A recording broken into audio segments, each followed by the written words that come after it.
আমরা পর্দার সামনে এমন কতগুলো জিনিস দেখতে পাচ্ছি যে সর্বনাশ ঘটে যাওয়ার পরে আমরা দেখলাম যে পর্দার আড়ালে এর সাথে বড় সর্বনাশ ঘটে গেছে। রাষ্ট্রীয় পর্যায়ে, সরকারি পর্যায়ে কিংবা অন্য কোনো পর্যায়ে, রাজনীতির পর্যায়ে। তো আজকের এই দিনটিতে অলনে ছাড়েন গতকাল থেকে কথাবার্তা শুরু হলো যে মার্চ টু গোপালগঞ্জ। নতুন যে কিংস পার্টি হয়েছে এনসিপি, ডক্টর মোহাম্মদ ইউনূসের দল। তো এই দলটি বর্তমান সময়ে সারা বাংলাদেশে তারা প্রোগ্রাম করে বেড়াচ্ছে। আসসালামু আলাইকুম প্রিয় দর্শক, ভিডিওটা যে যেখান থেকে প্লে করেছেন রিকোয়েস্ট করছি শেষ পর্যন্ত ভিডিওটা দেখার জন্য। প্রিয় দর্শক, আপনারা সবাই জানেন আজকে গোপালগঞ্জে সংঘর্ষ হয়েছে দুই দলের, এনসিপি এবং ছাত্র দল। প্রিয় দর্শক, সেখান থেকে সার্জিস আলম এবং হাসনাত তাদের নেতাকর্মীদেরকে সেনাবাহিনী সেখান থেকে উদ্ধার করে নিয়ে আসছে। প্রিয় দর্শক, সেই গোপালগঞ্জ নিয়ে কিছু আলোচনা করেছে গোলাম মাওলা রনি। সম্মানিত দর্শক, আমি আপনাদের সামনে সেই গোলাম মাওলা রনির কিছু গুরুত্বপূর্ণ আলোচনা শোনাবো। অবশ্যই শেষ পর্যন্ত ভিডিওটা দেখে আপনাদের মূল্যবান মন্তব্য কমেন্টে কমেন্ট করে জানাবেন। চলেন সেখানকার ঘটনাকে নিয়ে গোলাম মাওলা রনি যে কথাগুলো বলেছে সেই কথাগুলা আমরা সম্পূর্ণ শুনে আসি। এবং অবাক করার ব্যাপার হলো যে আজ থেকে ৬-৭ মাস আগে তারা যেখানে যাচ্ছিল লোকজন হচ্ছিল না, মারামারি হচ্ছিল, কাটাকাটি হচ্ছিল এবং এই নেতৃবৃন্দ যারা আছেন তারা সবাই লাঞ্ছিত এবং অপমানিত হয়ে যাচ্ছিলেন। এবং এর মধ্যে জামাতের সঙ্গে তাদের সম্পর্কটা খারাপ হয়ে যায়। তো খারাপ হয়ে যাওয়ার পরে তাদের বিভিন্ন সভা সমিতি সমাবেশে জামাতের লোকজন যেভাবে তাদেরকে সাপোর্ট দিত, সেই সাপোর্টটা না পাওয়ার কারণে তারা বিভিন্ন জায়গাতে গিয়ে সেই বান্দরবনে, রাঙামাটির দিকে, খাগড়াছড়িতে গিয়ে সব জায়গাতে গিয়ে এনসিপি যারা নেতৃবৃন্দ রয়েছেন তারা খুব নাজেহাল অবস্থার মধ্যে পড়েছেন, লাঞ্ছিত হয়েছেন।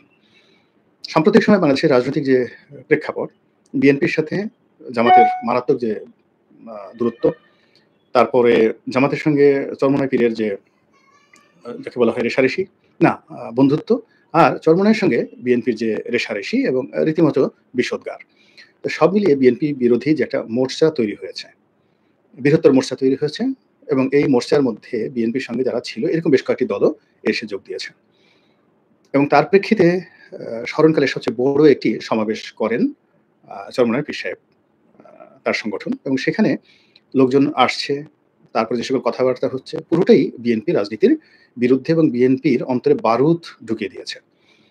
ফলে কি হলো, বিএনপি চরমোনাই প্রথমে বিষোদ্গার হলো এবং সেই বিষোদ্গার শেষ পর্যন্ত গিয়ে জামাত ভার্সেস বিএনপির বিষোদ্গারে পরিণত হয়েছে। তো এই যে একটা রাজনৈতিক অবস্থা, এর মধ্যে এনসিপির কপাল খুলে গেছে। এর কারণ হলো যে পুরো যে বিএনপি বিরোধী শক্তিটি তারা সরকারি মদত চাচ্ছে। আর সরকারি মদত পাওয়ার জন্য তারা এনসিপির উপর নির্ভর করবে বা এনসিপির সঙ্গে তাদের যে আগের সম্পর্ক ছিল প্রাথমিক দিকে, অর্থাৎ ২০২৪ সালে সেই সম্পর্কটি আবার তারা নতুন করে এই সময়টিতে ঝালাই করছে। আর এর প্রেক্ষিতে দেখা গেল যে সারা বাংলাদেশে এনসিপি যে রাজনৈতিক প্রোগ্রামগুলো করছে জেলা পর্যায়ে, সেখানে লোকে লোকারণ্য। অর্থাৎ চরমোনাই পীর সাহেবের লোকজন আসছে, তো জামাতের লোকজন আসছে। তো যেই জায়গাতে সাধারণত এনসিপি গেলে ১০০-১৫০ লোক আসতো, সেখানে ৪,০০০-৫,০০০ লোক চলে আসছে এবং সেই লোকগুলোর ছবি যখন পত্র-পত্রিকায় এসছে, সাংগত কারণে এনসিপির যারা নেতৃবৃন্দ তারা তরুণ, তাদের মনে এক ধরনের যাকে বলে জিদ, অহমিকা, তাদের মধ্যে আত্মবিশ্বাস, রাষ্ট্র ক্ষমতায় যাওয়ার জন্য বা তাদের প্রধানমন্ত্রী হওয়ার জন্য যে সুপ্ত বাসনা, এটি তারা মনে করছে যে একেবারে তার দ্বার প্রান্তে এসে পৌঁছে গেছে। এরই মধ্যে তারা বরগুনা, ভোলা দক্ষিণাঞ্চল সফর করছিল এবং সেখান থেকে চরমোনাই পীর সাহেবের বাড়িতে এসেছে এবং সেখান থেকে তারা সিদ্ধান্ত নিল যে মার্চ টু গোপালগঞ্জ। এবং তারা যা করে সেটা হলো তাদের যেকোনো কর্মকাণ্ডকে তারা প্রথমে ফেসবুকে স্ট্যাটাস দেয়, গণমাধ্যমকে জানানোর আগে ফেসবুকে আসে, তারপরে শেষে তারা প্রস্তুতি নেয় এবং সেই অনুযায়ী আজকে তারা গোপালগঞ্জ গিয়েছে। তো গোপালগঞ্জকে ঘিরে যে কাণ্ড কারখানা গতকাল থেকে আজ পর্যন্ত ঘটছে এবং এর ফলে আওয়ামী লীগের যে কি লাভ হচ্ছে, কি ক্ষতি হচ্ছে, এটা কি এনসিপির সঙ্গে, জামাতের সঙ্গে চরমোনাইয়ের আওয়ামী লীগের শত্রুতা নাকি আওয়ামী লীগের বন্ধুত্ব? মানে আওয়ামী লীগের একটা করিডোর দেওয়া হচ্ছে বিএনপির এগেইনস্টে। আওয়ামী লীগকে এর মাধ্যমে রাজনীতিতে পুনর্বাসন করার চেষ্টা করা হচ্ছে নাকি নতুন করে আওয়ামী লীগকে অ্যাবান্ডন করার জন্য চেষ্টা করা হচ্ছে? এবং এই সময়ে হঠাৎ করে কোনো মানে পূর্ব পরিকল্পনার কিছু নেই, মার্চ টু গোপালগঞ্জ। এই জিনিসগুলো যেভাবে হচ্ছে এবং একই সঙ্গে এখানে টুঙ্গিপাড়ার বঙ্গবন্ধুর মাজার ভাঙা, জিয়ার মাজার ভাঙা, এই গুজবগুলো কিন্তু অনেকদিন যাবৎ, গত ১-১.৫ সপ্তাহ যাবৎ সোশ্যাল মিডিয়াতে চলে আসছে। যখন তারা মার্চ টু গোপালগঞ্জ ডিক্লেয়ার করেনি, ইট মিনস তারা যে সকল কথাবার্তা বলছে, এই সকল কথাবার্তার সঙ্গে বাংলাদেশের গোয়েন্দা বাহিনীর একটা নির্ধারণ যোগাযোগ আছে এবং গোয়েন্দাদের যে সমস্ত লোকজন মিডিয়াতে এসে কথা বলে, তারা কিন্তু এই গত ১ সপ্তাহ ধরেই বঙ্গবন্ধুর মাজার ভাঙা হবে, জিয়াউর রহমানের মাজার ভাঙা হবে, এই ধরনের কথাবার্তা বলছে। আমার আসলে খুব আজব লেগেছে। কিন্তু মার্চ টু গোপালগঞ্জ দেখার পরে এবং আজকে সকাল থেকে যখন আমি লাইভে বসছি, এই মুহূর্ত পর্যন্ত যা কিছু ঘটছে, এটা সমস্ত বাংলাদেশের রাজনীতির হিসাবপত্রকে উলটপালট করে দিয়েছে এবং এটা আগামী দিনে রাজনীতির যে কত বড় অশনির সংকেত, সেই বিষয় নিয়ে বিস্তারিত আলোচনা করব। তার আগে একটু দেখি যে এই অনুষ্ঠানে লাইভে কারা কি মন্তব্য করছেন এবং কতজন আছেন। সম্মানিত দর্শক, প্রায় ১,০০০ জন আমাদের সঙ্গে আছেন। এনসিপি লোকজন বলছে, "এনসিপি জিন্দাবাদ, জয় বাংলা, জয় বঙ্গবন্ধু।" চোরখোট্টা যাক, তারপরে আরো যারা আছেন, এনসিপির অনেকে আছেন। হাসিনা, একজনের ভালোবাসা শেখ হাসিনা কি আপনার শুধু ক্ষতি করেছে? একদিনের জন্য ভালোবাসা, স্নেহ, আদর দেয়নি? আচ্ছা, শেখ হাসিনা প্রসঙ্গে এখানে আসছেন কেন? আমি তো উল্টো শেখ হাসিনাকে জিজ্ঞাসা করেন যে, গোলাম মোল্লা রনি খালি কি আওয়ামী লীগের নমিনেশন নিছে, এছাড়া আওয়ামী লীগের ১ কাপ চা খেয়েছে? এটা শেখ হাসিনাকে জিজ্ঞাসা করেন। ২ নম্বর হলো সে ৩,০০০ ৩,৫০০ সংসদ সদস্যকে বিভিন্ন সময় মনোনয়ন দিয়েছে ১৯৮৬ থেকে ২৪ পর্যন্ত। তার মধ্যে দ্বিতীয় কোনো ব্যক্তি গোলাম মোল্লা রনি হতে পেরেছে কিনা আওয়ামী লীগের? জিজ্ঞেস করেন তাকে। আর শেখ হাসিনাকে জিজ্ঞাসা করেন, আওয়ামী লীগকে জিজ্ঞেস করেন যে, "আমি এমপি হওয়ার আগে আমি কত টাকার মালিক ছিলাম? আর এখন কয় টাকার মালিক আছি? দরিদ্র হয়ে গেছি। এই যে আমার ব্যবসা-বাণিজ্য সবকিছু যে আওয়ামী লীগ ধ্বংস করে দিল, আমার অপরাধটা কি ছিল?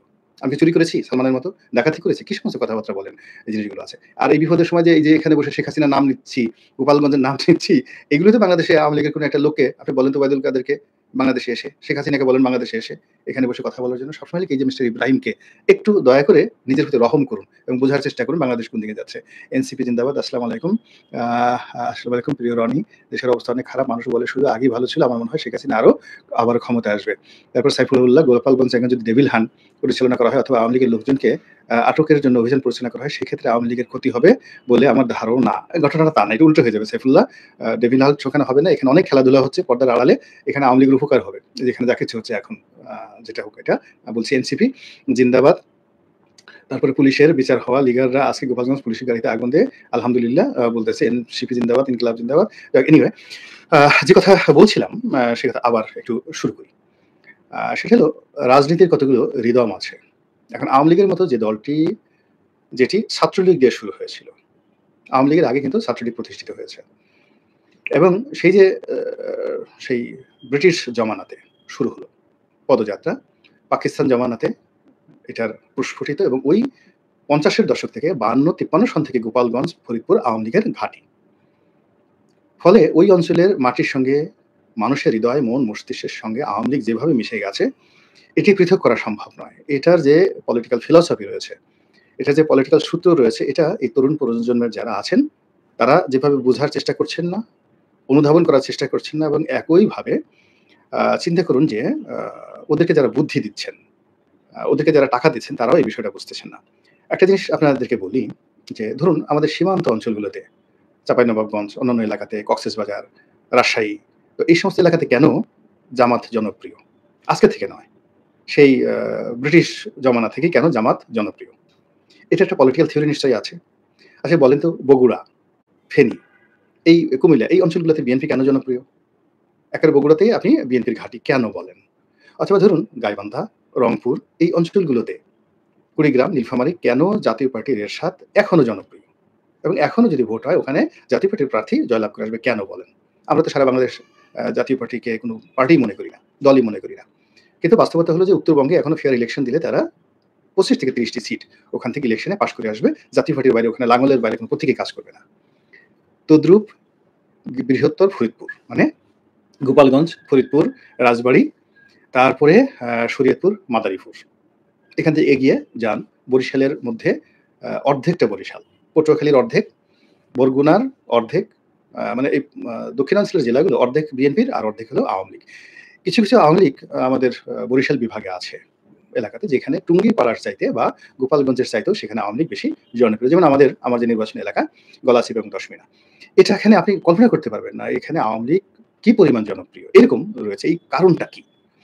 কারণটা হলো রাজনীতির একটা সূত্র রয়েছে। সেই সূত্রটা হলো, এটা বংশ থেকে বংশ পরম্পরায় এটা যাকে বলা হয় ভাইরাসের মতো ছড়াতে থাকে। বাপ যে রাজনীতি করে, ছেলে সেই রাজনীতি করে।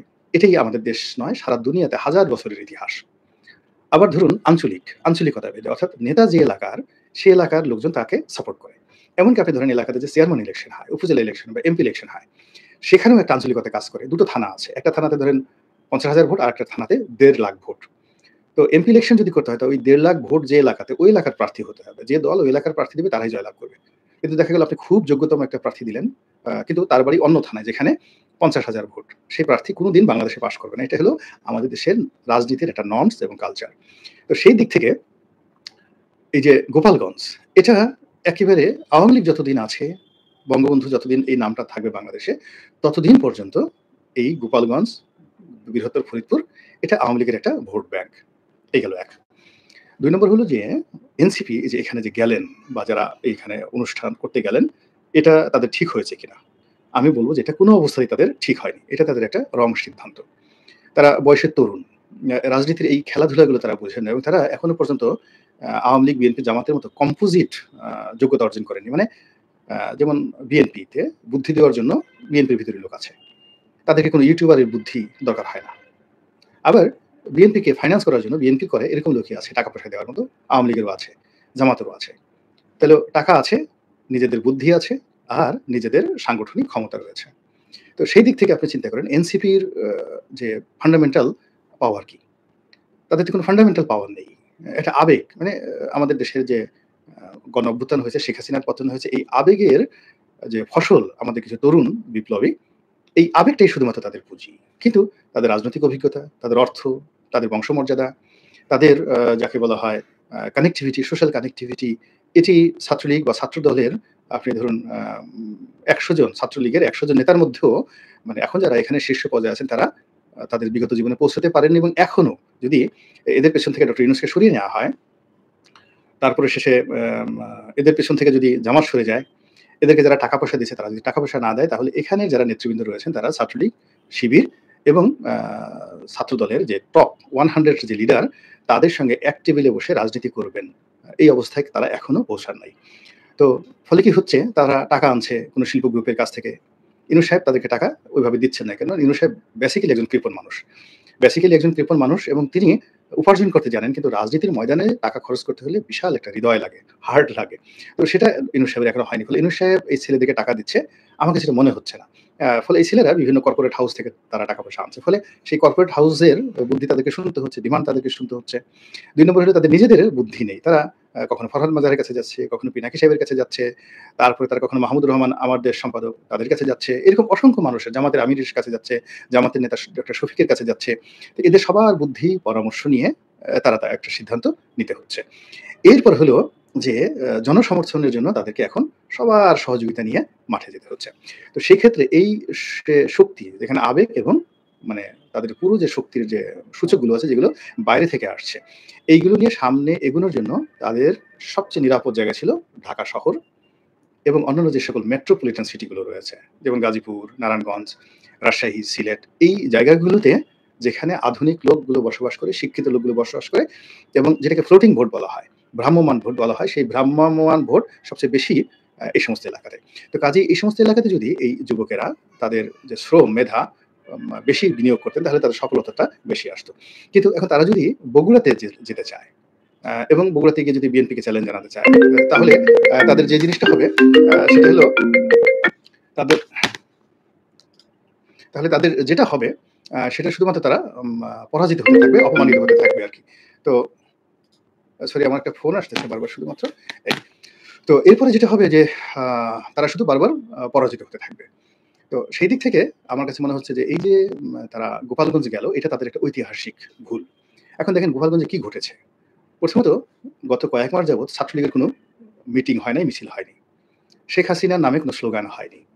বঙ্গবন্ধুর নামে কোনো স্লোগান হয়নি। কিন্তু গত ২ দিন ধরে পুরো গোপালগঞ্জের প্রত্যন্ত অঞ্চলে গ্রামে গঞ্জে হাজার, হাজার মানুষ রাস্তায় নেমে আসছে। তারা রাস্তা ব্লক করছে, গাছ কেটে, কেটে তারা রাস্তায় ফেলে দিচ্ছে। এই যে রাজনৈতিক উদ্দীপনা, এই উদ্দীপনাটা দেখবেন কালকে ফরিদপুরে চলে যাবে, পরশুদিন ভেদরগঞ্জে চলে যাবে, আলফাডাঙ্গাতে চলে যাবে, শরীয়তপুরে চলে যাবে, মাদারীপুরে চলে যাবে, বাগেরহাট চলে যাবে, খুলনা সদরে চলে যাবে। এগুলো ভাইরাসের মতো সাহস। সাহস কিন্তু ভয় যেমন খুব ভাইরাসের মতো, সাহসটাও কিন্তু খুব ভাইরাসের মতো একটার পর একটা ঘটতে থাকে। তো এই যে অবস্থা, সেই অবস্থা আম শুরু হয়ে এলো এই গোপালগঞ্জ দিয়ে, যেটা দরকার ছিল না। এরপর হলো এখানে যারা আছে তারা এখন পুলিশকে খুব ভয় পাচ্ছিল। এর কারণ হলো গোপালগঞ্জে যাদেরকে এই রেজিম চেঞ্জ হওয়ার পরে নিয়োগ দেওয়া হয়েছে এরা বেশিরভাগই বিএনপির লোক এবং জামাতের লোক, পুলিশের যারা কর্মকর্তা আছেন।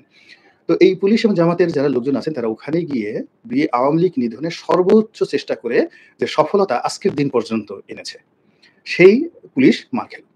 এবং সঙ্গত কারণে ছাত্রলীগের যারা বা যুবলীগের যারা, আওয়ামী লীগের যারা লোকজন আছে তারা তো বুঝতে পারছে যে এই পুলিশ গোপালী পুলিশ না, এই পুলিশ আওয়ামী পুলিশ না, এই পুলিশ হলো জামাতি পুলিশ এবং এই পুলিশ বিএনপির পুলিশ।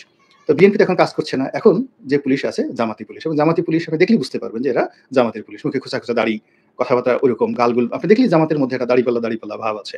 সেটা পুলিশে থাকুক আর সিভিল সার্ভিসে থাকুক, আপনি বুঝতে পারবেন। এই যে জামাতি পুলিশগুলো অ্যাসল্টেড হলেন এবং সামনের দিনগুলোতে তারা টার্গেটে পরিণত হলেন। ফলে জামাত তাদেরকে যেভাবে পুলিশ দিয়ে সহযোগিতা করতে পারত ওটা হলো না। সবচেয়ে বড় ব্যাপার হলো যে বঙ্গবন্ধুর মাজার থেকে শুরু করে বিভিন্ন এলাকা এই যে এখন র‍্যান্ডমলি সেনাবাহিনী টহল দিচ্ছে এবং পাহারা দিচ্ছে। তো সেনাবাহিনী যখন পাহারা দিচ্ছে বঙ্গবন্ধুর মাজার রক্ষা করার জন্য, তখন আল্টিমেটলি রেজাল্টটা কার দিকে গেল? আওয়ামী লীগের দিকে গেল। ২ নম্বর হলো যে এই কাজে সেনাবাহিনী বিরক্ত, এবং বাংলাদেশের মতো জায়গাতে, পাকিস্তানের মতো জায়গাতে সেনাবাহিনীর বিরক্তি নিয়ে কোনো রাজনৈতিক দল রাজনীতি করতে পারবে না। কোনো সিভিল সোসাইটি মুভ করতে পারবে না। তাদের সঙ্গে সেনাবাহিনীর একটা সম্পর্ক থাকতে হবে।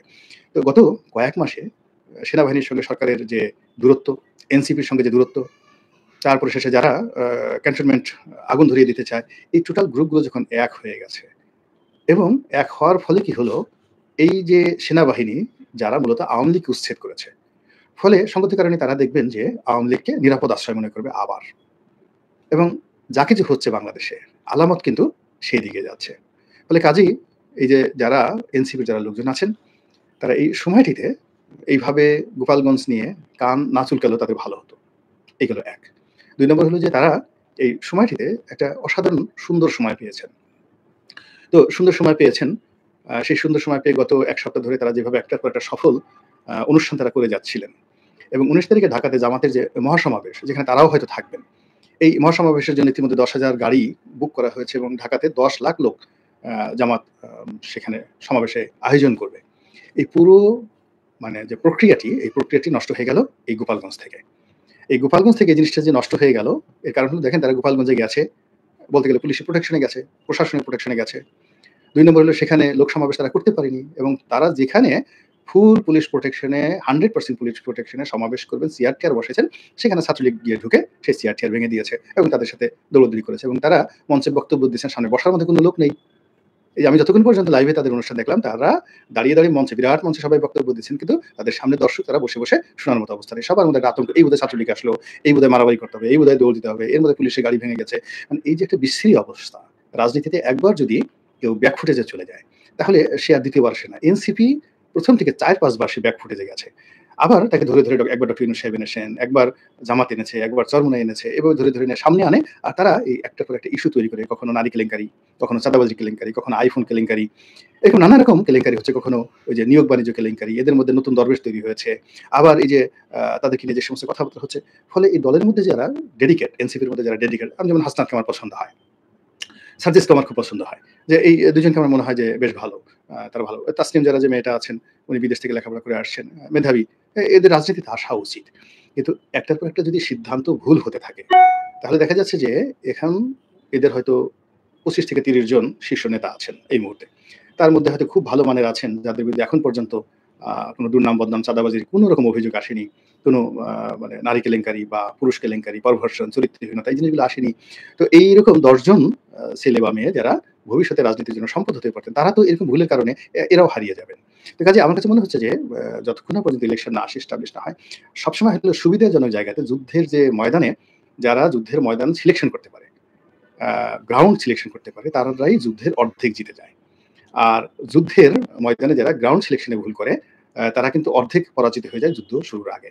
তো সেই ক্ষেত্রে মানে যে সকল জায়গা খুব ঘাঁটি, মানে রাজনৈতিক দলগুলোর ঘাঁটি, সেটা জামাতের ঘাঁটি হোক, জাতীয় পার্টির ঘাঁটি হোক, আওয়ামী লীগের ঘাঁটি হোক, বিএনপির ঘাঁটি হোক, সেখানে এই নব্য নতুন দলটির একেবারে যাওয়ার প্রয়োজনই নেই।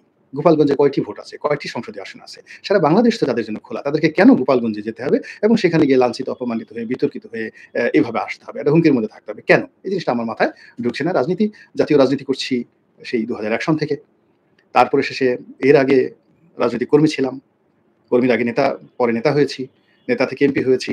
তো এই সময়টাতে অনেক কিছু দেখলাম। কিন্তু এই যে এখন যা কিছু হচ্ছে, আমার এই অভিজ্ঞতার সঙ্গে মিলে না। আমার কাছে মনে হচ্ছে না যে এখানে একটা ভালো কিছু হতে যাচ্ছে বাংলাদেশে। এটা জামাত যা কিছু করছে, এনসিপি করছে, চরমোনাই যা কিছু করছে আমার কাছে মনে হচ্ছে না যে ভালো কিছু হচ্ছে। প্রিয় দর্শক, এই যে গোলাম মাওলা রনির কথাগুলা শুনেছেন, উনি যে কথাগুলা বলেছে সেই কথাগুলা কতটুকু যুক্তিসঙ্গত সেটা আপনারা কমেন্টে জানিয়ে যাবেন। অবশ্যই ভিডিওটা ভালো লাগলে শেয়ার করে সবাইকে দেখার সুযোগ করে দিবেন। সবাই ভালো থাকবেন, সুস্থ থাকবেন। পরবর্তী কোনো একটা ভিডিওতে আপনাদের সাথে দেখা হবে। আসসালামু আলাইকুম।